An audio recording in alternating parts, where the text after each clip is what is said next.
ഒരിക്കൽ ഒരു ഗുരുശ്രേഷ്ഠനോട് ഒരാൾ ചോദിച്ചു, അങ്ങ് എന്ത് അത്ഭുത സിദ്ധിയാണ് നടത്തുന്നത്? എന്ത് ഭക്താഭ്യാസമാണ് അങ്ങ് ആത്മീക ജീവിതത്തിന് വേണ്ടി പരിശീലിക്കുന്നത്? അയാളുടെ ചോദ്യത്തിന് മറുപടി എന്നോണം ഒട്ടും മടിയില്ലാതെ ആ ഗുരു പറഞ്ഞത് ഇങ്ങനെയാണ്: ഞാൻ ഉറങ്ങുമ്പോൾ ഉറങ്ങുന്നു, ഉണ്ണുമ്പോൾ ഉണ്ണുന്നു, അത് മാത്രം.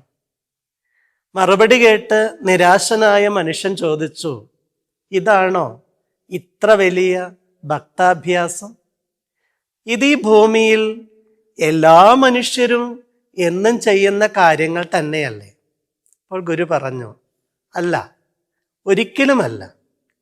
നിങ്ങൾ ഉണ്ണുമ്പോൾ ഉണ്ണുകയല്ല.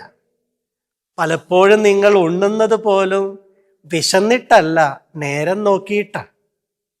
ഉണ്ണുന്ന സമയത്ത് നിങ്ങളുടെ ചിന്ത ഉണ്ണുന്നതിലല്ല, മറിച്ച് നാവിൻ്റെ രുചിയെക്കുറിച്ചാണ്.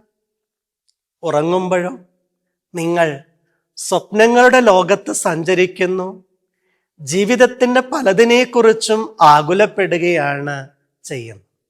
സ്നേഹമുള്ളവരെ, ഓരോ നിമിഷവും ഓരോന്ന് ചെയ്യുക എന്നതിനേക്കാൾ ജീവിതത്തിൻ്റെ ഓരോ നിമിഷത്തെയും അനുഗ്രഹമാക്കി തീർക്കുക എന്നതാണ് ആത്മീയതയുടെ അടിസ്ഥാന പാഠമെന്ന് മറന്നു പോകരുത്.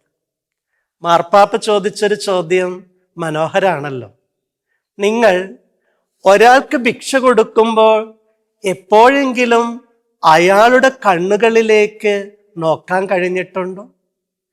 ഭിക്ഷ കൊടുക്കുന്ന സമയത്ത് ആ ഭിക്ഷക്കാരൻ്റെ തഴമ്പിച്ച കൈകളിൽ തൊടാനായി താല്പര്യം കാണിച്ചിട്ടുണ്ടോ?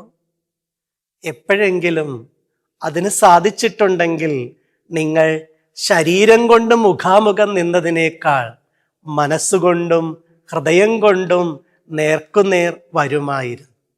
ജീവിതത്തെ അനുഗ്രഹമാക്കി തീർക്കുക എന്നുള്ളതാണ് അധ്വാനിക്കുന്നതിനോടൊപ്പം ആവശ്യമായിരിക്കുന്ന അടിസ്ഥാന ആത്മീക പാഠമെന്ന് മറന്നു പോകാതെ സൂക്ഷിക്കാം.